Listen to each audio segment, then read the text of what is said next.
Class 10th subject English के कुछ important question देखेंगे सेक्शन सी ग्रामर सेक्शन का। ये क्वेश्चंस बहुत इंपॉर्टेंट हैं। स्टूडेंट्स परीक्षा देने से पहले इस वीडियो को और जो ये नोट्स इसमें लिखे हुए हैं, जो क्वेश्चंस लिखे हुए हैं, अपनी कॉपी में ज़रूर बनाएं और एक बार इंग्लिश की परीक्षा देने से पहले इनको ज़रूर देख लें। उम्मीद है आप सभी लोगों को इस वीडियो से बहुत ज़्यादा फ़ायदा मिलेगा। चले देखते हैं। तो क्वेश्चन नंबर 7 होगा हमेशा फिल इन द ब्लैंक्स में। सेक्शन सी ग्रामर का है। फिल इन द ब्लैंक्स का खाली स्थानों की जो पूर्ति वो कैसे करनी है अच्छे से देखें और समझते जाएं। फर्स्ट क्वेश्चन लिखा हुआ है, the first question is he knows the boy blank is wearing a blue shirt which who और वेयर। बात हो रही है वो उस लड़के को जानता है जिसने नीली शर्ट पहनी है। तो सही ऑप्शन क्या होगा यहाँ पे? हु। विच और वेयर क्या है? नहीं होंगे। जो क्वेश्चन वर्ड्स हैं वो कुछ ना कुछ बताने के लिए होते हैं। जैसे विच का यूज़ किया जाता है दो सेंटेंस को यहाँ पे कनेक्ट करने के लिए, चीज़ों वस्तुओं जानवरों को बताने के लिए। हु का इंसानों को बताने के लिए होता है, और वेयर का जो यूज़ है वो स्थान को बताने के लिए होता है। तो सही ऑप्शन क्या है? He knows the boy who is wearing a blue shirt. Second question लिखा हुआ है his brother is blank RJ in a local radio channel a an the. तो सही ऑप्शन यहाँ पे क्या होगा? एन, क्योंकि लिखा है आरजे। आरजे आरजे का प्रोनाउंसिएशन क्या होगा? यहाँ पे देखें आर जे। इससे पहले की वीडियो में हमने आर्टिकल का यूज़ बताया है। तो आरजे का जो पहला अक्षर क्या है? बड़ा आ है। इसका जो साउंड है वो किसकी तरह है? वॉवेल की तरह है। तो जिसका साउंड वॉवेल की तरह होता है उसके पहले क्या लगता है? एन लगता है। और कोई अगर फेमस वस्तु या प्रसिद्ध स्थान का नाम होता या प्रसिद्ध वस्तु का नाम होता, प्रसिद्ध स्थान जैसे कि गांधी मैदान वगैरह ऐतिहासिक स्थान, इस तरह का नाम होता तो दा लगता। नदियों का नाम होता, जहाज़ों का नाम होता, हवाई जहाज़ों का नाम होता, समाचार पत्रों का नाम होता, धार्मिक ग्रंथों का नाम होता तो दा लग जाता। और कॉन्सोनेंट वावेल कॉन्सोनेंट का साउंड होता तो ए लगता। लेकिन यहाँ पे वावेल का साउंड है, इसीलिए his brother is an R J in a local radio channel. Third number question लिखा है there is not blank water in the pool some any many. तो इसका जो सही ऑप्शन है वो क्या होगा? एनी। यहाँ पे क्या लिखा है? There is not. चूंकि ये निगेटिव सेंटेंस है तो हमेशा क्या लगेगा? एनी लगेगा। निगेटिव इंटेरोगेटिव क्वेश्चन वर्ड में आप क्या यूज करेंगे? एनी। फोर्थ नंबर का क्वेश्चन देखते हैं। फोर्थ नंबर का क्वेश्चन है he has blank many places many place. तो यहाँ पे क्या होगा? Have has. याद रखिएगा हैव हैज हैड और विल हैव के बाद हमेशा वर्ब का कौन सा फॉर्म आएगा? थर्ड फॉर्म आएगा अगर वर्ब लग रहा है। तो यहाँ पे क्या होगा? रिटन। यहाँ पे क्या होगा? Written, WRITTEN। He has written many place. फिर फिफ्थ नंबर का ब्लैंक है आई टेक योर पेन। तो यहाँ पे क्या होगा? यहाँ पे परमिशन मांगी जा रही है पेन इस्तेमाल करने के लिए, लेने के लिए। तो यहाँ पे जो सही ऑप्शन है मे का यूज़ किया जाता है डाउट्स बताने के लिए, प्रोबेबिलिटीज़ बताने के लिए, लेकिन सबसे इंपॉर्टेंट यूज है परमिशन लेने एवं देने के लिए भी मे का यूज़ करते हैं। जैसे may I come in, may I speak Hindi, may I ask a question, may I go outside, may I take your pen. तो इस तरह से मे का इस्तेमाल किया जाता है। सिक्स्थ नंबर क्वेश्चन में है we blank to follow the traffic rules ought should must. तो यहाँ पे क्या लगेगा? जो सही आंसर है वो ऑट है। We ought to follow the traffic rules. Must और शुड क्यों नहीं लगेगा? शुड का यूज़ किया जाता है नॉर्मली सलाह देने एवं लेने के लिए। अब सामने वाला माने या ना माने, या किसी की उसकी ड्यूटी याद दिलाने के लिए। तो ये ऑप्शन क्या हो गया? तो गलत हो गया। फिर नेक्स्ट है मस्ट। मस्ट का यूज़ किया जाता है किसी काम को ज़बरदस्ती करवाने के लिए, फोर्सफुली बलपूर्वक करवाने के लिए। ठीक है, ये भी गलत हो गया। ऑट का यूज़, अब यहाँ पे टू लगा है सबसे पहली बात, तो पहली पहचान होगी। शुड और मस्ट के बाद हमेशा तुरंत वर्ब का फर्स्ट फॉर्म आ जाएगा, टू तो आएगा नहीं। ठीक है, और ऑट के साथ टू लगा रहता है तो ये पहली इसकी पहचान होगी कि यहाँ पे ऑट ही लगेगा। दूसरी पहचान है जितने भी नैतिक कार्यों को बताने का कार्य किया जाता है वो ऑट टू से किया जाता है। जैसे हमें अपनी माता पिता की आज्ञा का पालन करना चाहिए, हमें सड़क के नियमों का पालन करना चाहिए, ये सब नैतिक कार्य हैं। नैतिक कार्य क्या होते हैं? जो मोरल वर्क्स होते हैं, समाज के द्वारा सही और गलत चुन लिए जाते हैं, उसको कहते हैं नैतिक कार्य, मोरल वर्क्स। तो यहाँ पे जो सही ऑप्शन है ऑट है। Ought to, we ought to follow the traffic rules. तो सही ऑप्शन आप क्या चूज करेंगे? ऑट। क्वेश्चन नंबर 7 है when I was young blank sorry, when I was young I blank climb trees. अब यहाँ पे लिखा है व्हेन आई वॉज यंग, जब मैं छोटा था, ठीक है, नौजवान था, तो आप कैन नहीं लगाएंगे बल्कि क्या लगाएंगे, कुड। अगर ये प्रेजेंट की बात होती व्हेन आई एम यंग, इस तरह से तो सेंटेंस ही नहीं सेट होगा। प्रेजेंट की बात होती तो कैन लगेगा, क्योंकि बात हो रही पास्ट की कि मैं पेड़ पर चढ़ सकता था, इसीलिए क्या लगेगा, कुड लगेगा, क्योंकि कुड क्या है, कैन का पास्ट फॉर्म है, पास्ट की एबिलिटीज बताने का भी काम करता है। क्वेश्चन नंबर 8 है I haven't bought blank milk today. ये अभी भी बताया है, इसका दूसरा एनी ही लगेगा, सम नहीं लगेगा, क्योंकि नेगेटिव सेंटेंस है। क्वेश्चन नंबर 9 है how blank students are present today, many और मच। तो जाहिर सी बात है, बात हो रही है यहाँ पे स्टूडेंट्स की, तो क्या लगेगा, मैनी। मैनी का यूज होता है काउंटेबल नाउन्स के पहले, जैसे स्टूडेंट्स काउंटेबल नाउन है, इनको गिन सकते हैं। मच का यूज होता है अनकाउंटेबल नाउन्स के पहले, जिनको नहीं गिन सकते, जैसे दूध, शक्कर, तेल, पानी, ठीक है, तो इनके लिए मच लगेगा। अदरवाइज जो काउंटेबल नाउन्स जैसे कॉपी, किताब, बुक्स, पेन, स्टूडेंट्स, तो इनके पहले आप क्या लगाएंगे, मैनी। तो how many students are present today. Question number 10 देखते हैं how blank sugar do you take in tea. अब देखिए यहाँ पे भी आ गया ना अनकाउंटेबल नाउन, तो आप यहाँ पे मच लगा दीजिए, मैनी नहीं होगा, ठीक है। क्या होगा, how much sugar do you take in coffee. Question number 11 देखेंगे the earth blank round the sun. तो यहाँ पे क्या होगा, मूव होगा, मूव्स होगा, जो सही ऑप्शन है वो है मूव्स। मूव क्या है, गलत ऑप्शन, क्योंकि अर्थ यहाँ पे पृथ्वी एक है, और ये प्रेजेंट इंडेफिनिट का सेंटेंस है, तो प्रेजेंट इंडेफिनिट में रूल क्या होता है, सब्जेक्ट प्लस वर्ब फर्स्ट या एस ई एस वाला रूल।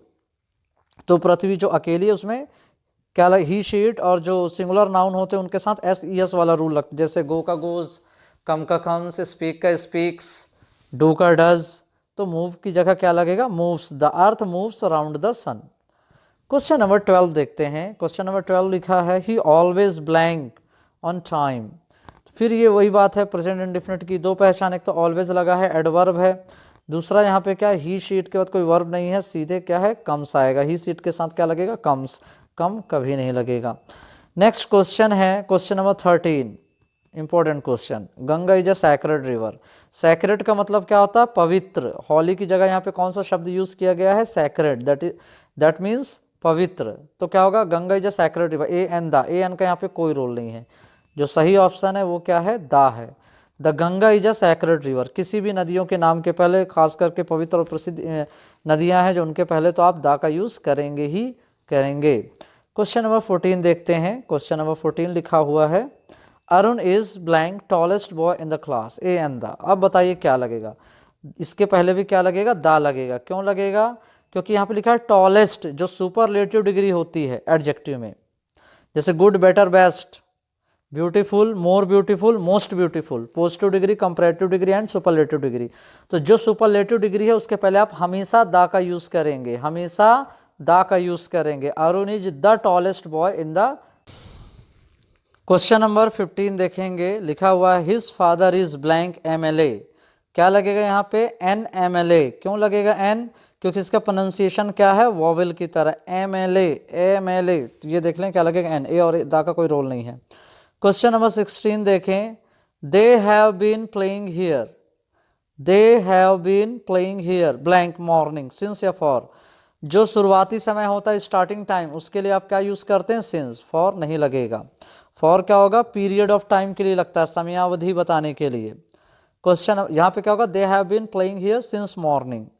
क्वेश्चन नंबर 17 देखेंगे, we have been studying in this college blank 3 years। अब यहाँ पे देखिए 3 साल की अवधि बताई जा रही है, तो यहाँ पे क्या लगेगा, फॉर, सिंस नहीं लगेगा। They will go to Delhi blank Monday in on at. तो यहाँ पे क्या होगा, सही option on Monday, they will go to Delhi on Monday. Question number 19 देखेंगे, दिनों के नाम के पहले आप क्या लगाएंगे, ऑन लगाएंगे, समय बताने के लिए। We went to Kashmir, we went to Kashmir blank April. तो यहाँ पे क्या होगा, हम काश्मीर गए, लेकिन कब गए, इन लगेगा यहाँ पे। महीने के लिए भी आप ऑन लगा सकते हैं, लेकिन जब आप क्या यूज करेंगे, O F, of. His uncle died of cancer, from या टू का यूज नहीं करेंगे। मैक्सिमम स्टूडेंट सोच रहे होंगे फ्रॉम ही लगेगा, नहीं। फ्रॉम क्या, कहीं से आप कोई चीज़ लेके आ रहे हैं किसी डेस्टिनेशन से, तो आप वहाँ पे लगाएं। तो यहाँ पे सही ऑप्शन होगा ऑफ, किसी बीमारी से कोई मर गया तो। क्वेश्चन नंबर 21 देखेंगे, he is afraid blank dogs, तो सही ऑप्शन क्या है ऑफ, वो कुत्तों से डरता है। क्वेश्चन नंबर 22 क्या है, I am not going to office blank I am ill, मैं ऑफिस नहीं जा रहा हूँ क्योंकि मैं बीमार हूँ, because I am ill. Question number 23 है blank, you work hard you will pass, ठीक है, unless you work hard you will pass, नहीं तो गलत हो जाएगा क्योंकि दूसरा ऑप्शन भी फेल होता तो समझ में आता, अगर तुम ज़्यादा मेहनत करोगे तो तुम पास हो जाओगे। तो यहाँ पे जो सही ऑप्शन है वो है इफ़, अनलेस नहीं लगेगा, अगर अनलेस होता तो जो दूसरा पार्ट है वो निगेटिव होना चाहिए, चाहे वर्ड्स में या डायरेक्टली। मोस्ट इंपॉर्टेंट क्वेश्चन है यहाँ पे 24, आई प्रेफर कॉफ़ी ब्लैंक टी, बताइए क्या लगेगा। बहुत सारे स्टूडेंट सोच रहे होंगे इसमें क्या लगेगा, देन लगेगा, जो कि गलत ऑप्शन है। यहाँ पे क्या लगेगा, टू लगेगा। I prefer coffee to tea, ये क्वेश्चन अभी 12th का जो एग्ज़ाम हुआ है बोर्ड का इंग्लिश का, उस पर आ भी चुका है, तो इम्पोर्टेंट है, हो सकता है 10th में भी आ जाए अगर आपकी किस्मत अच्छी है तो, नहीं तो कोई बात ही नहीं, क्योंकि ये क्वेश्चन रिपीटेड है कई बार, इससे पहले भी एक आध दो बार या कई बार 12th में आ चुका है और 10th में भी शायद देखने को मिला है। तो क्वेश्चन नंबर 24 में देखेंगे, लिखा आई प्रेफर कॉफ़ी ब्लैंक टी, तो यहाँ पे जो सही ऑप्शन होगा वो टू होगा। अच्छा टू क्यों होगा ये भी बता देते हैं, और देन क्यों नहीं होगा, क्योंकि भाई यहाँ पे तुलना हो रही है ना, कॉफ़ी ज़्यादा पसंद है चाय की अपेक्षा, देन कंपैरेटिव डिग्री बताने के लिए लगता है, और कंपैरेटिव डिग्री होती किसकी है, एडजेक्टिव की होती है। यहाँ पे बताया जा रहा चाय, चाय कोई एडजेक्टिव थोड़ी है जो यहाँ पे देन लग जाएगा, इसीलिए देन नहीं लगेगा, बल्कि क्या लगेगा टू, फ्रॉम का तो कोई रोल नहीं। समझ में आ रही बात। क्वेश्चन नंबर 25 देखते हैं, the patient had died blank the doctor arrived, तो डॉक्टर के आने से पहले ही पेशेंट खत्म हो गया, तो क्या लिखेंगे, before the doctor arrived, the patient had died before the doctor arrived। Bhopal is larger, अब देखिए ये आ गया comparative degree, large larger largest than Gwalior, अब यहाँ पे तो सीधी सी बात है क्या लगेगा, देन। अब टू का और फ्रॉम का कोई रोल नहीं है, जो सही ऑप्शन है THAN देन, याद रखेंगे स्पेलिंग भी, THAN THEN देन मत चुन लीजिएगा, उस देन का मतलब होता है तब, THAN देन। अब क्वेश्चन नंबर 27 देखते हैं, Bhopal is larger than Gwalior, ठीक है, जो देन क्या बताने के लिए लग रहा है यहाँ पे, कंपैरेटिव डिग्री, कंपैरेटिव डिग्री के यहाँ पे लार्जर, याद रखेंगे, वहाँ पे दोनों नाउन थे तो इसीलिए वहाँ पे देन नहीं लगा बल्कि टू लग गया। कौन से नंबर क्वेश्चन में, क्वेश्चन नंबर 24 में, I prefer coffee to tea, यहाँ पे देन इसीलिए नहीं लगा क्योंकि कोई भी यहाँ पे कंपैरेटिव डिग्री नहीं है। चलें इसी बात पे देखते हैं क्वेश्चन नंबर 27। क्वेश्चन नंबर 27 दिया है, we were making kites when father, जल्दी बताएं क्या होगा, फादर अराइव तो हो ही नहीं सकता किसी कीमत पे क्योंकि वर्ब का फर्स्ट फॉर्म है, अगर यहाँ पे आई वी यू दे होता तो शायद होता, हम उसमें पतंग बनाते जब पिताजी आए, तो आए के लिए क्या लगाएंगे, फादर अराइव्ड, पास्ट इंडेफिनिट का पार्ट है ये सेकंड वाला। तो सही ऑप्शन क्या है, सब्जेक्ट के बाद वर्ब का सेकंड फॉर्म अराइव। अब क्वेश्चन नंबर 28 ध्यान से देखें क्या लिखा हुआ है। क्वेश्चन नंबर 28 है, don't leave this place blank I come back, तो इस जगह को तब तक मत छोड़ना जब तक मैं आ नहीं जाता, तो सही ऑप्शन है अनटिल, व्हेन लगेगा ही नहीं। क्वेश्चन नंबर 29 देखेंगे, आई blank bye that mobile if I had money, तो यहाँ पे पास्ट की बात हो रही तो क्या लगेगा, would, I would buy that mobile if I had money. अच्छा वुड हैव क्यों नहीं लगेगा, इसलिए नहीं लगेगा क्योंकि यहाँ पे वर्ब का फर्स्ट फॉर्म दिया, वुड हैव के बाद वर्ब का थर्ड फॉर्म लगता है, इसीलिए यहाँ पे वुड हैव हम नहीं चुन सकते हैं। वुड के बाद वर्ब का फर्स्ट फॉर्म आता है, वुड क्या होता है, विल का पास्ट फॉर्म होता है, इसीलिए I would buy that mobile if I had money. Question number 30 देखते हैं, she blank go to temple every day when she lived in village, तो यहाँ पे क्या होगा, शी विल वुड या कुड। क्वेश्चन नंबर 30 देखेंगे, she blank go to temple every day when she lived in village, तो क्या होगा, she would go to temple every day when she lived in village. Question number 31 है, he wanted to blank an engineer, he wanted to become, यहाँ पे to के बाद हमेशा verb का फर्स्ट फॉर्म लाना है, he wanted to become an engineer, becomes और बिकमिंग का कोई रोल नहीं। My father is a blank teacher, तो यहाँ पे मेरे पिताजी क्या है कि रिटायर्ड टीचर हैं, my father is a retired teacher, आ लग गया, इट मीन्स अब वो नाउन आने वाला है, इसलिए रिटायर रिटायरिंग नहीं आएगा। इंपॉर्टेंट क्वेश्चन है 32। 33 देखते हैं, he avoids blank to strangers, तो क्या होगा बताएं, he avoids talk talked talking, he avoids talking to strangers, he avoids talking to strangers। ठीक है, यहाँ पे सीधे अवॉइड्स के बाद वर्ब कौन सा आएगा, फर्स्ट आ नहीं सकता, सेकंड आ नहीं सकता, आईएनजी वाला फॉर्म, इट मीन्स जिरंड का ये जो फॉर्म है वो आएगा। क्वेश्चन नंबर 34 देखते हैं, blank goods will not be taken back, तो क्या होगा, sold goods will not be taken back, बेची हुए वस्तुएं वापस नहीं ली जाएंगे, तो यहाँ पे सही ऑप्शन क्या होगा, sold goods will not be taken back. Question number 35 है, I heard some kids blank for help, I heard some kids shouted for help. Question number 36 is important because that is work hard blank you will fail, work hard और you will fail, कड़ी मेहनत करो नहीं तो तुम fail हो जाओगे। ठीक है, तो और तो लगेगा नहीं, कड़ी मेहनत करो और तुम फेल हो जाओगे, कड़ी मेहनत करो अन्यथा तुम फेल हो जाओगे या तुम फेल हो जाओगे, तो यहाँ पे क्या होगा और। क्वेश्चन नंबर 37 है, he is blank hour late, तो आर है तो आर के पहले क्या लगेगा, an, he is an hour late. ठीक है, ए और द नहीं लगेगा। Question number 38 is, please spread blank butter on bread, तो क्या होगा, please spread a little butter on bread. ठीक है, फिर क्वेश्चन नंबर 39 है, he has given blank smoking, he has given up.